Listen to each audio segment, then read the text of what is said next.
عزت نے آپ صلی اللہ علیہ وسلم سے فرمایا یا ایھا الرسول بلغ ما انزل الیک من ربک، اے رسول تم پہنچا دو وہ جو اللہ نے تمہاری طرف پیغام بھیجا ہے، اور اگر تم نے نہیں پہنچایا تو گویا تم نے رسالت کے حکم میں کوتاہی کر دی۔ تو معلوم ہوا کہ اصل کام ہے دین پر عمل کر کے دین کی بات کو آگے پہنچانا، پھر اگر کوئی عمل نہیں کرتا تو اس بارے میں اس سے پوچھا نہیں جائے گا۔ تو اس آیت میں یہی پیغام ہے، تم خود ہدایت پہ رہو، اور اگر جو گمراہ ہو گیا تو الی اللہ مرجعکم جمیعا، تم سب نے اللہ کی طرف لوٹنا ہوگا، فینبئکم بما کنتم تعملون، اللہ تم سب کو خبردار کر دے گا جو تم دنیا میں عمل کرنے والے ہو۔ یعنی مسلمان کے ذمے دو چیزیں ہیں، عمل خود بھی کرنا ہے، دوسروں کو دعوت بھی دینی ہے۔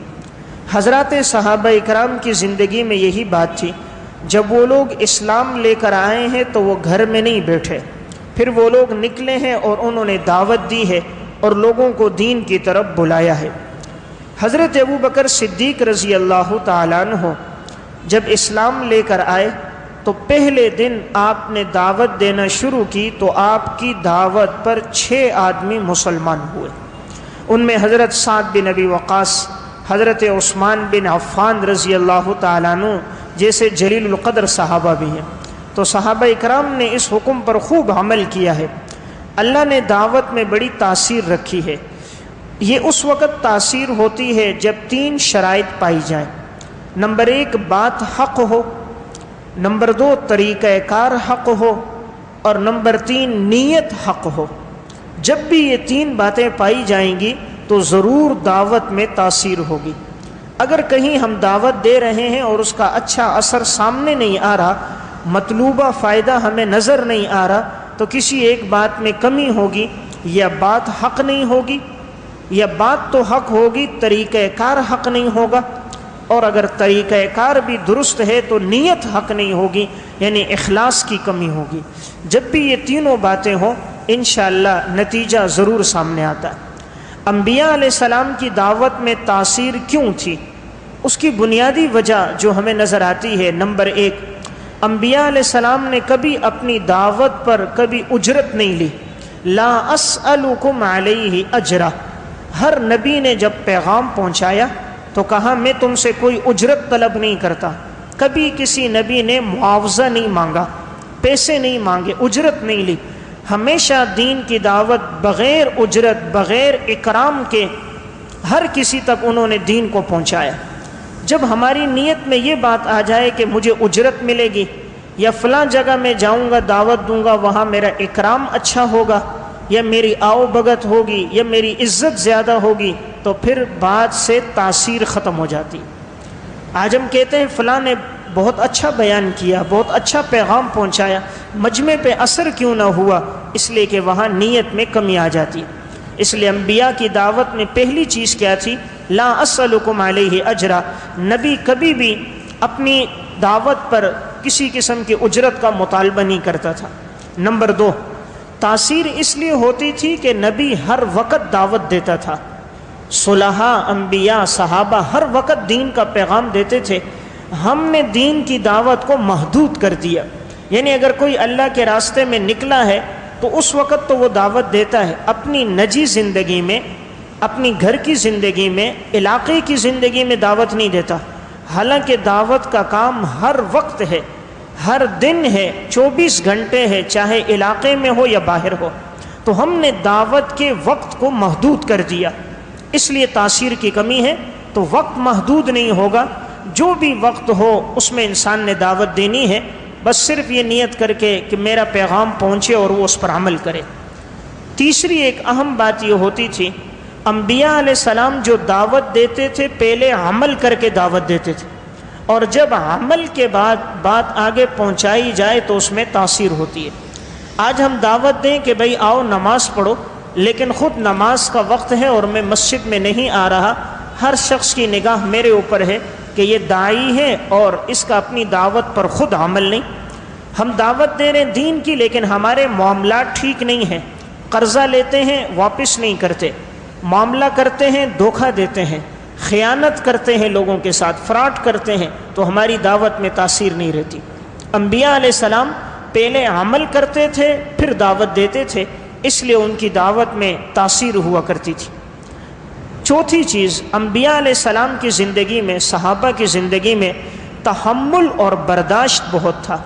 وہ جب دعوت دیتے تھے، کوئی بھی بات سامنے آتی، کوئی بھی منفی رویہ سامنے آتا تھا تو وہ اس کو برداشت کرتے تھے، اور اس کے لیے بجائے بد دعا کے، نازیبا الفاظ کے، الٹا اس کے لیے دعا کرتے تھے، اس لیے ان کی دعوت میں تاثیر زیادہ تھی۔ انبیاء علیہ السلام میں آپ جس کی زندگی پڑھیں، خود آپ صلی اللہ علیہ وسلم کی زندگی دیکھی جائے کہ آپ پر کتنی مشکلات، تکلیفیں آئی ہیں، کہ طائف میں آپ کو پتھر مار مار کے زخمی کر دیا گیا۔ اس موقع پر فرشتے اتر گئے، فرمایا یا رسول اللہ آپ حکم دیں پہاڑوں کو ملا کر ختم کر دیں، لیکن آپ نے فرمایا اللہم اہد قومی فإنہم لا یعلمون، یا اللہ میرے قوم کے لوگوں کو ہدایت دے، یہ لوگ نہیں جانتے۔ تو دعوت میں برداشت ضروری ہے، تحمل ہونا چاہیے۔ جب بات تحمل سے کہی جائے تو اس پر اثر بھی ہوتا ہے، مجمع پر جس کو دعوت دی جائے اس پر، اور یہ اس کی اصلاح کا ذریعہ بنتا ہے۔ حضرت شاہ اسماعیل شہید رحمہ اللہ بیان کر رہے تھے، دوران بیان ایک شخص کھڑا ہوا اور حضرت سے کہنے لگا معاذ اللہ آپ تو حرامی ہو، حرام زادے ہو، یعنی زنا سے پیدا ہوئے ہو۔ اب مجمع میں اگر کوئی شخص ایسی بات کہے بیان کے دوران تو انسان کو کتنا غصہ آتا ہے۔ کوئی انفرادی کہے تو آدمی نہیں برداشت کر سکتا، چہ جائے کہ کوئی بڑی مجلس میں کسی کو حرامی، حرام زادہ کہے۔ حضرت شاہ اسماعیل شہید رحمہ اللہ نے فرمایا آپ کو غلط فہمی ہوئی ہے، میرے والدین کے نکاح کے گواہ تو اب بھی موجود ہیں، میرے والدین کا جو نکاح ہوا تھا اس میں فلاں فلاں شخص گواہ ہیں، تو میں نکاح سے پیدا ہوا ہوں، معاذ اللہ زنا سے نہیں پیدا ہوا۔ بات کر دی، آگے اپنی بات شروع کر دی۔ اس شخص پہ ایسا اثر ہوا، آپ کے وعظ کے بعد آیا توبہ طائب ہوا کہ حضرت میں نے کتنا سخت جملہ کہا اور آپ نے کتنی نرمی اور تحمل مزاجی سے جواب دیا، یہی بات اس کی ہدایت کا ذریعہ بن گئی۔ تو دعوت میں تاثیر کب ہوگی؟ جب مزاج میں تحمل ہوگا۔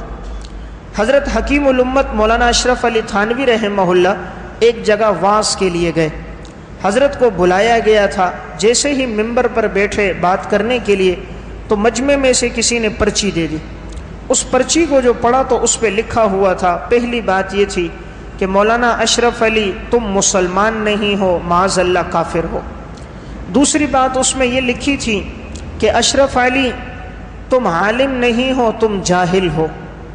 اور تیسری بات یہ لکھی تھی کہ تم جولاہے ہو۔ اور چوتھی بات لکھی تھی کہ تم یہاں جو بات کرنے آئے ہو اپنی پگڑی سنبھال کے بات کرنا۔ اب دیکھیں چاروں باتیں کتنی سخت ہیں۔ نمبر 1 کافر ہو، نمبر 2 جاہل ہو، جولاہے ہو، پگڑی سنبھال کے بات کرنا۔ اب آج اگر کسی عامی آدمی کو یہ کہہ دیا جائے تو وہ کتنا آپے سے باہر ہو جائے گا، چہ جائے کہ ایک اس دور کا حکیم الامت مجدد ملت، اس کو ایک شخص یہ بات کہہ رہا ہے۔ حضرت نے پرچی لی، پڑھ کر کہا اس میں پہلی بات یہ کہ تم مسلمان نہیں ہو۔ کہا بھئی اگر تمہیں میرے اسلام پر شک ہے تو میں تمہارے سامنے کلمہ پڑھتا ہوں، اشہد ان لا الہ الا اللہ و اشہد ان محمدًا عبدہ و رسول، لہٰذا آج کے بعد مجھے مسلمان سمجھو۔ اگر تم یہ کہو کہ اشرف علی دل سے نہیں پڑھتا تو دل کا معاملہ تو میرا اور میرا رب جانتا ہے، تم اس پر مطلع نہیں ہو سکتے، تو میں نے کلمہ پڑھ لیا، مجھے مسلمان سمجھو۔ نمبر 2 تم نے کہا اشرف علی تم جاہل ہو، تو بھائی میں تو کہتا ہوں میں اجہل ہوں۔ اجہل اس میں تفضیل کا صیغہ ہے، یعنی میں تو کچھ بھی نہیں جانتا، انسان تو جاہل پیدا ہوا ہے۔ واللہ اخرجکم من بطون امہاتکم لا تعلمون شیئا، انسان جب ماں کے بطن سے دنیا میں آیا ہے وہ تو کچھ بھی نہیں جانتا۔ کہا بھئی میں نے کب دعویٰ کیا ہے میرے پاس سب علم ہے، لوگ مجھے عالم کہتے ہیں، ورنہ حقیقت میں شریعت کے بہت سے مسائل اب بھی میری نظروں سے اوجھل ہیں، میں ان سے ناواقف ہوں۔ تیسری بات تم جولاہے ہو۔ کہا بھئی جولاہا ہونا کوئی عیب نہیں ہے، کوئی شخص جولاہا ہوتا ہے، کسی کا پیشہ یہ کہ وہ نائی ہے، کوئی درزی ہے، کوئی موچی ہے، کسی کا تعلق کس خاندان سے، کسی کا کس برادری سے، اللہ کے ہاں خاندان، برادری، پیشے کا اعتبار نہیں، ان اکرمکم عند اللہ اتقاکم، اللہ کے ہاں اعتبار یہ ہے تم میں سب سے بڑا پرہیزگار اور متقی کون ہے۔ اللہ یہ نہیں دیکھے گا خاندان کون سا ہے، اس کا کاروبار کون سا ہے، اللہ دیکھے گا دل میں تقوی کتنا ہے۔ تو کہا یہ پیشہ ہونا کوئی عیب کی بات نہیں ہے۔ چوتھی بات کہ پگڑی سنبھال کے بات کرو، تو حضرت نے مسکرا کر کہا پگڑی تو تب سنبھالوں جب میں رشتہ مانگنے آیا ہوں یا چندہ مانگنے آیا ہوں، نہ میں چندہ مانگنے آیا ہوں نہ رشتہ مانگنے آیا ہوں، میں بات حق کروں گا، اگر کسی بات پر اعتراض ہو تو تم مجھے کر دینا، میں اس اشکال کا تمہیں جواب دے دوں گا۔ اب دیکھیں سوالات کتنے سخت ہیں، جوابات کتنی نرمی اور تحمل مزاجی سے ہیں۔ تو جب دعوت کے کام میں تحمل ہو تو اللہ تعالیٰ پھر اس میں تاثیر ڈال دیتا ہے۔ تو انبیاء علیہ السلام کی دعوت میں اسی لیے تاثیر زیادہ تھی، اور دعوت میں تاثیر تب آتی ہے جب مزاج میں نرمی ہو۔ انبیاء علیہ السلام میں جس کا مزاج دیکھیں گے آپ کو اس میں نرمی نظر آئے گی، کسی نبی کے مزاج میں سختی اور گرمی نہیں ہوتی۔ انبیاء علیہ السلام بڑی نرمی اور پیار کے ساتھ، بڑی شفقت اور مٹھاس کے ساتھ سمجھاتے ہیں، کتنی سخت بات کیوں نہ ہو، کتنا سخت سوال کیوں نہ ہو، بڑی نرمی سے سمجھاتے ہیں۔ اسے ایک واقعے سے سمجھیں۔ ایک نوجوان مسلمان ہوا، آپ صلی اللہ علیہ وسلم کے پاس آیا اور آ کر حضور سے کہنے لگا کہ یا رسول اللہ مجھے زنا کرنے کی اجازت دیجیے۔ اب مطالبہ کس سے کر رہا ہے؟ امام الانبیاء سے۔ کہاں کر رہا ہے؟ مسجد نبوی میں۔ اور گناہ کون سا؟ زنا۔ اب آج اگر ہم سے کوئی پوچھ لیتا، ہم کہتے ہیں ہاتھ پکڑ کے مسجد سے نکالو، بے شرم آدمی ہے، بے غیرت ہے، اسے آداب کا پتہ نہیں، مسجد میں آ کر کہتے ہیں مجھے زنا کی اجازت دے دو۔ لیکن آپ صلی اللہ علیہ وسلم امت میں شفیق اور مہربان تھے، آپ کے دل میں امت کا درد تھا، آپ نے اسے قریب بلایا، قریب بلا کر کہا یہ بتاؤ کیا تم یہ پسند کرتے ہو کہ تمہاری والدہ کے ساتھ کوئی شخص یہ حرکت کرے؟ اس نے کہا یا رسول اللہ میں نہیں برداشت کرتا۔ آپ نے فرمایا کیا تم یہ گوارا کرتے ہو کہ تمہاری بیٹی اور بہن کے ساتھ کوئی زنا کرے؟ کہا یا رسول اللہ نہیں کرتا۔ آپ نے پھر اور رشتے گنوائے، کیا تم اپنی خالہ کے ساتھ، پھوپھی کے ساتھ، اپنی اہلیہ کے ساتھ یہ گوارا کرتے ہو کہ کوئی زنا کرے؟ اس نے کہا یا رسول اللہ میں نہیں گوارا کرتا۔ آپ صلی اللہ علیہ وسلم نے فرمایا تم اگر کسی سے یہ حرکت کرو گے، وہ بھی تو کسی کی یہ بیٹی ہوگی یا بہن ہوگی یا بیوی ہوگی یا خالہ یا پھوپھی ہوگی۔ آپ نے نصیحت کے یہ الفاظ کہے اور اسے قریب کر کے اس کے سینے پر ہاتھ رکھا اور ایک دعا دے دی، اللہم طہر قلبہ واغفر ذنبہ وحسن فرجہ۔ اے اللہ تو اس کے دل کو گناہوں سے پاک کر دے، اس کے ماضی کے گناہوں کو معاف کر دے، اور اس کی شرمگاہ اور عزت اور آبرو کو تو اے اللہ پاک دامن بنا دے۔ آپ صلی اللہ علیہ وسلم نے دعا کر دی۔ حضرت انس بن مالک رضی اللہ تعالیٰ عنہ کہتے ہیں وہ دن ہے اور پھر موت کا دن ہے، ہم اس صحابی کو مدینہ کی گلیوں اور بازاروں میں چلتے دیکھتے تھے لیکن کبھی اس نے نظر اٹھا کر بھی نہیں دیکھا۔ بدنظری تو دور کی بات، زنا تو دور کی بات، کہاں اس واقعے کے بعد ہم نے کبھی اس کو نظر اٹھا کر چلتے بھی نہیں دیکھا۔ یہ تھی دعوت میں تاثیر کہ جب بات نرمی سے کی جاتی، دل میں شفقت کا جذبہ ہوتا، خیر خواہی کا، تو اللہ تعالیٰ ضرور سامنے والے کے دل پہ اثر ڈال دیتا اور اللہ اسے ہدایت کی توفیق دے دیتا۔ تو قرآن کریم میں اللہ یہاں ہمیں حکم یہ دے رہا ہے ایمان والو تم نے دعوت دینی ہے، خود بھی ہدایت پہ رہنا ہے۔ ہاں اگر اس کے باوجود کوئی ہدایت پر نہیں آتا تو پھر تمہاری ذمہ داری نہیں ہے، تم سے پوچھا نہیں جائے گا، پھر تم لوٹو گے، اللہ دونوں کو خبردار کر دے گا۔ دعوت میں تاثیر انسان کے حلیے اور وضاقتہ سے بھی ہوتی ہے۔ جب انسان کا حلیہ شریعت کے مطابق ہو، لباس سنت کے مطابق ہو، اور پھر آدمی بات کرے تو اللہ تعالیٰ اس لباس، اس کی وضاقتہ، اس کی طرز گفتگو، اس کا اسلوب، اس سے بھی اللہ تاثیر ڈال دیتا ہے۔ اردو کی ایک کتاب ہے ناقابل فراموش سچے واقعات، اس میں انہوں نے بہت سے دعوت کے واقعات بھی لکھے کہ دعوت سے کتنے لوگ اسلام پر آئے اور کس طرح ان کی زندگیاں پلٹی۔ اس میں انہوں نے ایک واقعہ لکھا کہ اسی طرح ایک تبلیغی جماعت گئی امریکہ میں۔ جب یہ جماعت کے لوگ وہاں پر پہنچے تو ایک جگہ یہ لوگ آذان دے کر نماز پڑھ رہے تھے۔ نماز جیسے ہی ختم ہوئی تو دو شخص آئے اور آنے کے بعد ان کی کمر پہ ہاتھ پھیرنے لگے اور پھر ہاتھ پھیر کر اپنے ہاتھوں کو چومنے لگ گئے، ان کا بوسہ لینے لگ گئے۔ کسی نے پوچھا کیوں؟ کہا ہم نے جو دیکھا ہے ان کی وضاقتہ، ان کے طرز گفتگو، ان کا چلنا اٹھنا بیٹھنا، ہمیں ایسا لگتا ہے جس طرح ہمارے پیغمبر موسیٰ اور عیسیٰ علیہ السلام کا تھا، جس طرح ان پیغمبروں کا طرز اسلوب تھا، ان کی زندگی تھی، ہمیں ان کا حلیہ ایسا ہی لگتا ہے۔ تو اس حلیے نے اس پہ اثر ڈالا اور وہ اس کی ہدایت کا ذریعہ بن گیا۔ اس میں انہوں نے ایک واقعہ لکھا کہ امریکہ ہی کے اندر ایک پادری تھا، زندگی بھر وہ لوگوں کو عیسائیت کی دعوت دیا کرتا تھا۔ اللہ تعالیٰ نے اس شخص کو ہدایت دی، لیکن کافی عرصے کے بعد 75 سال کی زندگی گزرنے کے بعد اس کو اللہ نے ہدایت دی۔ جب اسے ہدایت ملی تو پھر یہ آیا، رائمنڈ مرکز بھی یہ پہنچا۔ اب یہ اپنی زندگی کی آپ بیتی سناتا تھا، واقعات بتلاتا تھا۔ تو اس سے کسی نے پوچھا یہ بتلاؤ سب سے زیادہ کون سی چیز اثر کرتی ہے دعوت کے کام میں، کہ لوگوں کو اسلام کی طرف بلانا ہو، خصوصاً اس ماحول میں، امریکہ، برطانیہ، یورپ میں، تو ہم وہ کون سا طریقہ اپنائیں کہ لوگ دین کی طرف جلدی آ جائیں؟